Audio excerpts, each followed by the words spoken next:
कैसे कांग को एक इंजेक्शन सीरम लगाने से वह ठीक हो जाता है और पहले से कई ज्यादा ताकतवर भी हो जाता है। कहानी एक रहस्यमयी दुनिया से शुरू होती है जो धरती की सतह से हजारों मील नीचे है। यहाँ आसमान से लेकर गहरे पानी तक हर जगह खतरनाक जीवों का राज्य है। इसी दुनिया का रक्षक किंग कॉन्ग एक छोटे बंदर के साथ झील के किनारे आता है, लेकिन उसे बिल्कुल भी अंदाजा नहीं होता कि उसके लिए एक जाल तैयार किया गया है। छोटे बंदर को अचानक झील के अंदर छिपे एक बड़े खतरे का एहसास हो जाता है। फिर भी वह जानबूझकर कॉन्ग को पानी में जाने के लिए उकसाता है, लेकिन उसकी चाल कॉन्ग से छिप नहीं पाती। कॉन्ग सिर्फ हवा में गंध सूंघता है और तुरंत समझ जाता है कि आज उसे अच्छा शिकार मिलने वाला है। बिना कुछ बोले कॉन्ग झील में उतर जाता है और आराम से नहाने लगता है। उधर छोटा बंदर डर जाता है कि कहीं उसकी चाल पकड़ी न जाए, इसलिए वह पानी पीने का नाटक करने लगता है। तभी एक अजीब जीव बहुत तेजी से उनकी तरफ आने लगता है। नहाते समय कॉन्ग को भी खतरे का एहसास हो जाता है। जैसे ही वह पीछे मुड़कर देखता है, एक विशाल ड्रैगन अपने बड़े जबड़े खोलकर उस पर हमला कर देता है। यह देखकर छोटे बंदर को लगता है कि उसका प्लान सफल हो गया है और वह तुरंत अपनी जान बचाकर किनारे की तरफ भाग जाता है। कॉन्ग ने जमीन पर हर तरह की लड़ाई जीती थी, लेकिन पानी में वह पहली बार इतने खतरनाक दुश्मन से लड़ रहा था। जैसे ही वह ड्रैगन की चाल समझने की कोशिश करता है, ड्रैगन उसे खींचकर झील की गहराई में ले जाता है, लेकिन उसे नहीं पता था कि गुस्से में कॉन्ग कितना खतरनाक हो जाता है। उधर छोटे बंदर को लगता है कि अब वह हमेशा के लिए कॉन्ग से छुटकारा पा चुका है, लेकिन अगले ही पल किंग कॉन्ग का विशाल हथियार उसके सामने आकर गिरता है। इससे पहले कि वह कुछ समझ पाता, कॉन्ग ड्रैगन का कटा हुआ सिर उसके सामने फेंक देता है। यह देखकर छोटा बंदर सोचता है कि अब कॉन्ग उसे बुरी तरह मारेगा, लेकिन कॉन्ग कुछ नहीं करता। वह बस अपनी कुल्हाड़ी उठाता है और उसे आगे चलने का इशारा करता है। असल में छोटे बंदर को नहीं पता था कि किंग कॉन्ग हजारों सालों से इस दुनिया में अकेला घूम रहा था और अपने जैसे किसी साथी की तलाश कर रहा था। वह हर दिन भूखा रहता था। इस दुनिया के खतरनाक भेड़िए अक्सर उसका पीछा करते और उसे परेशान करते थे। जब सैकड़ों भेड़िए उसके पीछे पड़ जाते तो वह किसी तरह कूदकर बच निकलता, लेकिन इस बार भेड़ियों ने उसका पीछा छोड़ने का नाम नहीं लिया। वे लगातार उसे घेरने की कोशिश करते रहे। आखिर में जब वह एक गहरी खाई के पास पहुंच गया और भागने का कोई रास्ता नहीं बचा, तो उसे मुड़कर लड़ना पड़ा। भेड़ियों को लगा कि इस बार शिकार आसान होगा, लेकिन उन्हें नहीं पता था कि कॉन्ग पहले से ही जाल बिछाकर बैठा था। जैसे ही एक भेड़िया छलांग लगाता है, जाल चालू हो जाता है और वह तुरंत उसमें फंस जाता है। गड्ढे में गिरते ही लकड़ी के नुकीले भाले उसके आर पार हो जाते हैं। मौका मिलते ही कॉन्ग एक बड़ा पेड़ का तना उठाता है और गड्ढे में फेंक देता है। जैसे जैसे जाल चलते हैं, पहाड़ से बड़े बड़े पत्थर लुढ़क कर नीचे आने लगते हैं और भाग रहे भेड़ियों को फंसाने लगते हैं। लेकिन जब धुआं हटता है, तब भी कुछ भेड़िए लड़ाई छोड़ने को तैयार नहीं होते। गुस्से में किंग कॉन्ग एक मरे हुए भेड़िए को उठाता है और अपनी ताकत दिखाते हुए उसे दो टुकड़ों में फाड़ देता है। यह देखकर बाकी भेड़िए डर जाते हैं और दुम दबाकर भाग जाते हैं। शिकार मिलने के बाद भी किंग कॉन्ग खुश नहीं था, क्योंकि उसके मुंह का एक सड़ा हुआ दांत उसे बहुत दर्द दे रहा था। इसी बीच पास में छिपी एक छिपकली मौका देकर मांस का एक टुकड़ा उठाती है और भागने लगती है। कॉन्ग उसे पकड़ने के लिए झपटता है, लेकिन तभी उसका ध्यान दूर से आती एक आवाज पर जाता है। घाटी से आती उस दहाड़ को सुनकर उसे लगता है कि शायद उसका कोई अपना उसे बुला रहा है। वह तुरंत उस तरफ दौड़ पड़ता है, लेकिन वहाँ पहुँचने पर उसे सिर्फ एक अजीब मेंढक मिलता है जो बिल्कुल उसकी तरह आवाज निकाल रहा था। सालों तक भटकने के बाद भी वह अकेला ही रह गया था और यही अकेलापन उसे अंदर से तोड़ रहा था। आखिरकार दांत का दर्द इतना बढ़ गया कि उसे इंसानों से मदद मांगनी पड़ी, चाहे वह ऐसा नहीं चाहता था। फिर भी वह इंसानों की दुनिया में आ गया। वहाँ पहुँचते ही किंग कॉन्ग एक पहाड़ी पर गिर पड़ा और मदद का इंतजार करने लगा। किस्मत से वैज्ञानिकों की नजर उस पर पड़ गई, लेकिन डर की वजह से इंसानों ने अपनी सुरक्षा के लिए उसे एनेस्थीसिया की भारी डोज दे दी, जिससे वह वहीं बेहोश हो गया। इसके बाद उन्होंने शहर के सबसे मशहूर डेंटिस्ट को बुलाया। बिना समय गंवाए डेंटिस्ट ने सड़े हुए दांत को निकालने के लिए उस पर मजबूत स्टील का तार कसकर बांध दिया। तभी कॉन्ग के मुंह से बहुत बुरी बदबू निकलने लगी। सारी तैयारी पूरी होने के बाद जैसे ही स्पेसक्राफ्ट ने उड़ान भरी, तेज झटके से किंग कॉन्ग का बड़ा सड़ा हुआ दांत बाहर निकल गया। जब किंग कॉन्ग की आंख खुली तो उसने देखा कि उसका पुराना दांत निकालकर उसकी जगह मजबूत टाइटेनियम का दांत लगा दिया गया है। नया दांत लगते ही उसे अपने अंदर जबरदस्त ताकत महसूस हुई। उसे लगा कि अब वह किसी को भी हरा सकता है। तभी अचानक किंग कॉन्ग की दुनिया से लैब में एक इमरजेंसी सिग्नल आया। यह देखकर सभी हैरान रह गए। सच्चाई पता करने के लिए साइंटिस्ट्स ने तुरंत एक रेस्क्यू टीम तैयार की और मिशन शुरू कर दिया। वे किंग कॉन्ग के साथ पोर्टल में कूद गए, जो सीधे उसकी दुनिया में जाता था। जैसे ही वे आगे बढ़े, उनका स्पेसक्राफ्ट तेजी से नीचे की तरफ खींचने लगा और कुछ ही देर में वे उस रहस्यमयी दुनिया में पहुंच गए। घर पहुंचते ही किंग कॉन्ग ने देखा कि उसका खाना चोरी हो चुका था। उसने तुरंत अपनी कुल्हाड़ी उठाई और सीधे एक ऊंची चट्टान पर चढ़ गया। वहाँ उसने एक गहरी दरार के अंदर से हल्की नीली रोशनी निकलती देखी। ये देखकर उसका ध्यान उसी तरफ चला गया। सच जानने के लिए वह बिना सोचे उस गहरी दरार में कूद गया। पूरा अंधेरा था, लेकिन उसकी कुल्हाड़ी अपने आप चमकने लगी। रोशनी फैलते ही उसने चारों तरफ अजीब चमकते पत्थर देखे जो रोशनी पड़ते ही चमकने लगे। अचानक दूर से एक डरावनी दहाड़ सुनाई दी। उस आवाज का पीछा करते हुए वह झरने के दूसरी तरफ पहुंचा, जहां उसे एक नई छिपी हुई दुनिया दिखाई दी। धीरे धीरे आगे बढ़ते हुए उसे एक अजीब गंध महसूस हुई जो उसे अपनी तरफ खींच रही थी। तभी उसके सामने एक बहुत बड़ा और खतरनाक साया दिखाई दिया। उसे देखते ही किंग कॉन्ग ने अपनी कुल्हाड़ी उठा ली और लड़ाई के लिए तैयार हो गया। लेकिन जैसे जैसे दोनों एक दूसरे के पास आए, वह बड़ा साया छोटा होता गया। जब वह बिल्कुल सामने आया तो सच्चाई कुछ और ही निकली। वह कोई राक्षस नहीं था, बल्कि पीले बालों वाला एक छोटा और मासूम बंदर था। उसे देखकर किंग कॉन्ग भी हैरान रह गया। हजारों सालों में पहली बार अपने जैसा किसी को देखकर किंग कॉन्ग ने तुरंत सिर झुका दिया और अपना हथियार नीचे रख दिया। फिर उसने दोस्ती के लिए अपना हाथ आगे बढ़ाया। उसे लगा कि छोटा बंदर भी उसे देखकर खुश होगा, लेकिन अचानक छोटे बंदर ने उसे जोर से काट लिया। इतनी मुश्किल से अपने जैसा कोई मिलने के बाद किंग कॉन्ग उसे इतनी आसानी से जाने नहीं देना चाहता था, इसलिए वह उसके पीछे भागा। लेकिन तभी उसके पीछे एक डरावनी परछाई आकर खड़ी हो गई। किंग कॉन्ग बुरी तरह चौंक गया, क्योंकि उसने पहले कभी अपने जितना बड़ा गंजा गोरिल्ला नहीं देखा था। जैसे ही किंग कॉन्ग उसकी तरफ बढ़ा, पीछे से लंबे हाथों वाले दो गोरिल्ला आए और उसे जोर से जमीन पर पटक दिया। गंजे गोरिल्ला के चेहरे की मुस्कान देखकर साफ था कि वे लड़ने आए थे, इसलिए किंग कॉन्ग ने भी उन्हें खत्म करने का फैसला कर लिया। उसने तुरंत एक पत्थर उठाया और गोरिल्ला पर फेंक दिया। गुस्से में गंजा गोरिल्ला भी उस पर हमला करने दौड़ा, लेकिन किंग कॉन्ग ने चालाकी से उसे भी हरा दिया। कुछ ही देर में उसने सभी गोरिल्लाओं को जमीन पर गिरा दिया। यहाँ तक कि गंजा गोरिल्ला भी किंग कॉन्ग की कुल्हाड़ी के सामने टिक नहीं पाया और पीठ के बल गिर गया। जैसे ही किंग कॉन्ग अपना हथियार उठाने गया, छोटा पीला बंदर अचानक दौड़ कर आया और उसके चेहरे पर हमला करने की कोशिश करने लगा। ये देखकर किंग कॉन्ग ने उसे भी पकड़ लिया और उसी को हथियार बनाकर दूसरे गोरिल्लाओं की जबरदस्त पिटाई कर दी। वे जानते थे कि वे किंग कॉन्ग को नहीं हरा सकते, फिर भी एक एक करके उस पर हमला करते रहे। ये देखकर गंजा गोरिल्ला डर गया और तुरंत भागने लगा। किंग कॉन्ग ने पास पड़ा एक पत्थर उठाकर उसकी तरफ फेंका। पत्थर सीधे उसके सिर पर लगा। चोट लगने के बाद भी वह कुछ बड़बड़ाता हुआ बिना पीछे देखे भाग गया। इसके बाद किंग कॉन्ग ने पेड़ों के बीच छिपे छोटे बंदर को पकड़ लिया, उसे बाहर खींचा और जोर से जमीन पर पटक दिया। फिर उसने जमीन पर पड़े गंजे गोरिल्ला का चाकू उठाया और छोटे बंदर को इशारा किया कि वह उसे गोरिल्लाओं के ठिकाने तक ले जाए। बेचारा छोटा बंदर मजबूरी में आगे आगे चलने लगा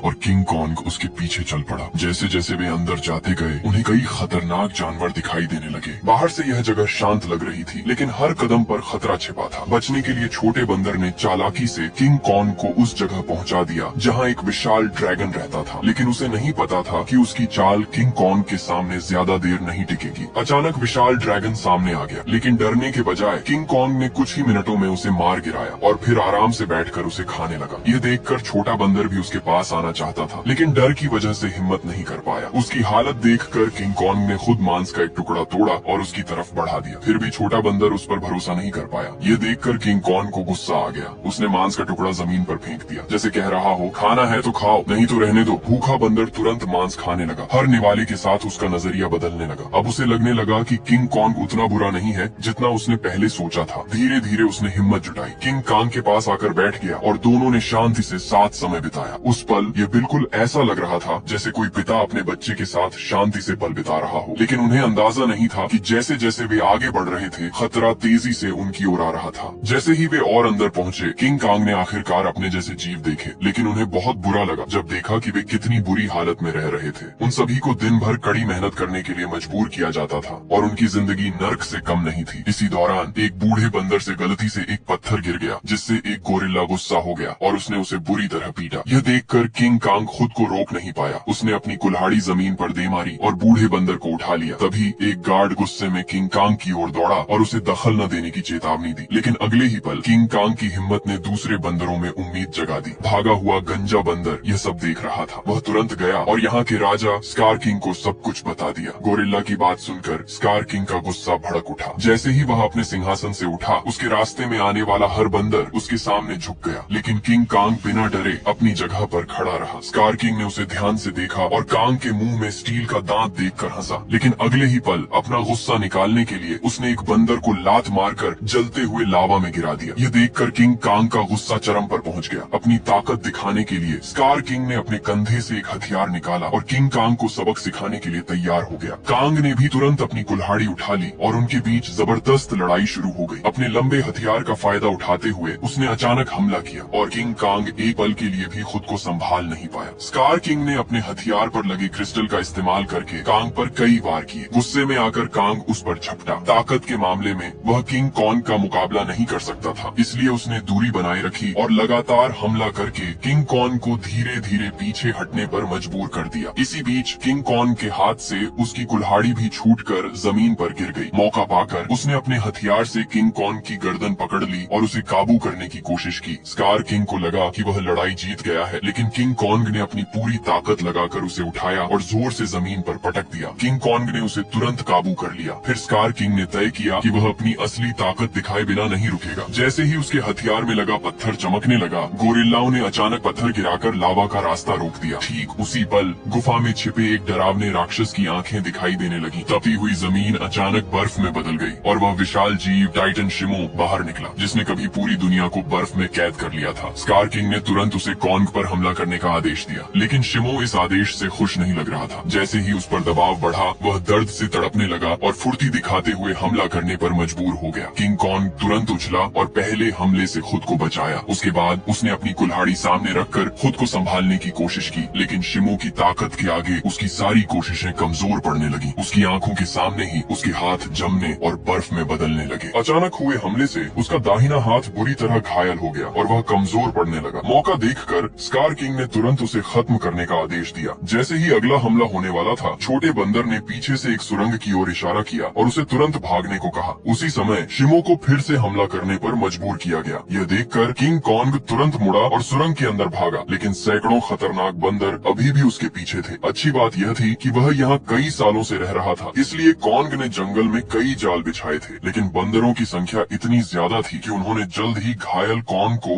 एक ऐसी जगह घेर लिया जहाँ से निकलने का कोई रास्ता नहीं था। अब उसके पास सिर्फ एक आखिरी जाल बचा था जिस पर वह भरोसा कर सकता था, लेकिन जो बंदर रास्ते भर जाल में फंसते आ रहे थे वे अचानक सतर्क हो गए। उन्होंने तुरंत जमीन पर पड़ी वो बेल देख ली जिससे जाल एक्टिवेट होना था। जब कॉन्ग ने देखा कि उसका प्लान फेल हो गया है तो उसे लगा कि उसका अंत पास है। ठीक उसी पल पहाड़ी के ऊपर लगा जाल अचानक एक्टिवेट हो गया और सैकड़ों टन भारी चट्टानें सीधे उन पर गिरी, जिससे वहाँ मौजूद सभी बंदर दब गए। फिर कॉन्ग ने देखा कि जाल एक्टिवेट करने वाला कोई और नहीं बल्कि वही बंदर था। अब कॉन्ग बुरी तरह घायल था और लड़ने की हालत में नहीं था, इसलिए वह छोटे बंदर की मदद से इंसानों के पास लौटने लगा, लेकिन उसे पता नहीं चला कि एक बंदर अभी भी बच गया था। इस बीच जो वैज्ञानिक कॉन्ग के साथ आए थे उन्होंने देखा कि उनका बेस पूरी तरह बर्बाद हो चुका था। तभी उनकी नजर एक चट्टान पर बने विशाल हाथ के निशान पर पड़ी। इससे उन्हें समझ आ गया कि इस दुनिया में कॉन्ग जैसे और भी बड़े जीव रहते हैं। कुछ ही देर बाद वे जंगल के बहुत अंदर पहुंच गए, जहां उन्हें एक छिपा हुआ डिवाइस मिला। जैसे ही लड़की ने उसे दबाया, कई जगहों से पानी निकलने लगा। वह पानी मिलकर एक तेज धारा बन गया और जंगल के और अंदर की तरफ बहने लगा। वैज्ञानिक उस धारा के पीछे पीछे चलते हुए एक रहस्यमयी जादुई दीवार तक पहुंचे। यह दीवार जंगल के अंदर एक छिपी हुई जगह पर थी। जैसे ही उन्होंने उस दीवार को छुआ, उसमें से नीली रोशनी फैल गई। यह देखकर उन्होंने तुरंत दीवार में एक छेद कर दिया। उसके बाद उनके सामने ऐसा नजारा आया जिसे देखकर वे हैरान रह गए। दीवार के पीछे एक बहुत खूबसूरत और रहस्यमयी दुनिया थी जिसके बारे में किसी ने कभी न सुना था और न ही देखा था। जैसे ही वैज्ञानिक उस दुनिया में पहुंचे, वहाँ के आदिवासी लोगों ने उन्हें चारों तरफ से घेर लिया। वे इंसानों जैसे दिखते थे, लेकिन उनका पहनावा बिल्कुल अलग था। उन्होंने वैज्ञानिकों को कोई नुकसान नहीं पहुंचाया और सीधे अपने कबीले में ले गए। वहाँ पहुंचकर वैज्ञानिकों को पता चला कि ये लोग हजारों सालों से जमीन के नीचे रह रहे हैं और उस पोर्टल की रक्षा कर रहे हैं जो सीधे ऊपर की दुनिया से जुड़ा है। स्कार किंग कई सालों से इस जगह को ढूंढ रहा था ताकि इस पोर्टल का इस्तेमाल करके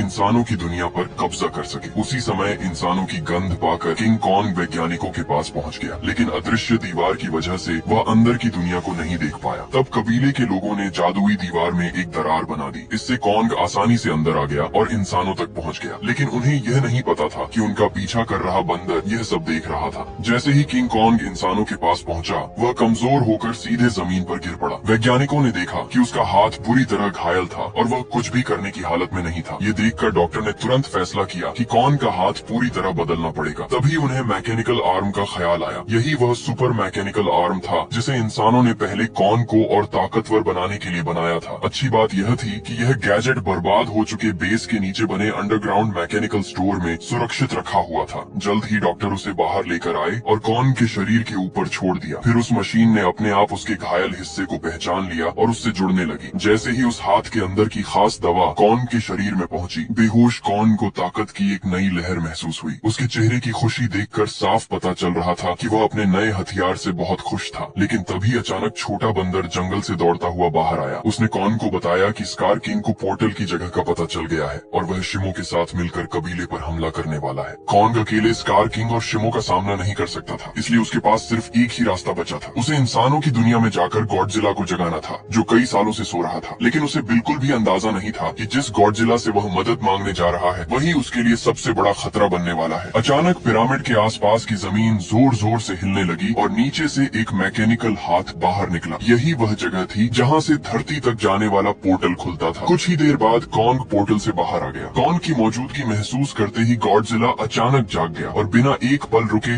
सीधे उसकी तरफ बढ़ने लगा। जैसे ही वह कॉन्ग के पास पहुंचा, उसे लगा कि कॉन्ग उसे चुनौती देने आया है, इसीलिए बिना एक सेकंड गंवाए वह पूरी रफ्तार से उस पर टूट पड़ा। उसकी आंखों का गुस्सा साफ बता रहा था कि वह कॉन्ग को जिंदा नहीं छोड़ेगा। गॉडजिला को अपनी तरफ आते देखकर कॉन्ग ने उसे समझाने के लिए अपना हाथ उठाया, लेकिन गॉडजिला कुछ भी सुनने के मूड में नहीं था। उसने सीधे कॉन्ग को जोरदार टक्कर मारी और उसे सैकड़ों मीटर दूर फेंक दिया। जब गॉडजिला नहीं रुका तो कॉन्ग ने उसे शांत करने के लिए पीछे से हमला किया, लेकिन गॉडजिला की आंखों में रेत चली गई, जिससे वह और भी ज्यादा गुस्से में आ गया। वह मुड़ा, उसने कॉन्ग का हाथ अपने जबड़ों में दबोच लिया और उसे जोर से जमीन पर पटक दिया। इससे कॉन्ग बुरी तरह लड़खड़ा गया। कॉन्ग अभी संभल भी नहीं पाया था कि गॉडजिला फिर से उस पर टूट पड़ा। जब बातों से कुछ नहीं हुआ तो कॉन्ग ने भी जोरदार पलटवार शुरू कर दिया। हालांकि गॉडजिला अपने सबसे ताकतवर रूप में था, लेकिन मैकेनिकल आर्म की ताकत मिलने के बाद कॉन्ग भी अब किसी से कम नहीं था। लेकिन जब कॉन्ग को समझ आ गया कि वह गॉडजिला को हरा नहीं पाएगा, तो उसने बिना एक पल गंवाए उसे पकड़ लिया और जबरदस्ती पोर्टल की तरफ खींचने लगा। दूसरी तरफ आदिवासी लोगों ने स्कार किंग को रोकने के लिए पानी में एक खास लाल लिक्विड मिला दिया। जैसे ही वह लिक्विड पानी में घुला, एक जादुई बदलाव शुरू हो गया। एक सिस्टम चालू हो गया जिसने दो विशाल पिरामिडों को आपस में जोड़ना शुरू कर दिया। जैसे ही दोनों पिरामिड जुड़ने लगे, कुछ समय के लिए ग्रेविटी खत्म हो गई। इससे सब हवा में तैरने लगे और स्कार किंग के लिए पोर्टल तक पहुंचना लगभग नामुमकिन हो गया। लेकिन पिरामिड पूरी तरह जुड़ने से पहले ही स्कार किंग वहां पहुंच गया। वहां पहुंचते ही उसने उस एंटी ग्रेविटी सिस्टम को पहचान लिया। उसने तुरंत शिमो को आदेश दिया कि वह बर्फ से पिरामिडों के बीच का रास्ता बंद कर दे। अचानक पोर्टल से एक तेज रोशनी निकली और जमीन पर आ गिरी। अगले ही पल गॉडजिला और कॉन्ग मलबे को तोड़ते हुए बाहर आ गए। जैसे ही गॉडजिला की नजर शिमो और स्कार किंग पर पड़ी, वह समझ गया कि कॉन्ग उसे यहाँ क्यों लाया है, इसलिए बिना एक पल रुके वह कॉन्ग के साथ मिल गया और दोनों उन पर टूट पड़े। दूसरी तरफ स्कार किंग भी शिमो के साथ उनकी तरफ बढ़ने लगा। दोनों तरफ कोई भी कमजोर नहीं था। जैसे ही चारों आमने सामने आए, उसी समय बर्फ टूट गई और दोनों पिरामिड आपस में टकरा गए। उस टक्कर से निकली लहर ने पूरी जगह की ग्रेविटी खत्म कर दी। सब हवा में तैरने लगे, लेकिन फिर भी गॉडजिला बिना ग्रेविटी के तेजी से बचते हुए शिमो की तरफ बढ़ता रहा। उधर चालाक स्कार किंग ने कॉन्ग की कुल्हाड़ी उठा ली और उसी से उस पर हमला कर दिया, लेकिन कॉन्ग ने अपने मैकेनिकल हाथ से उसके हर वार को रोक दिया। कुछ ही देर में हालात बदल गए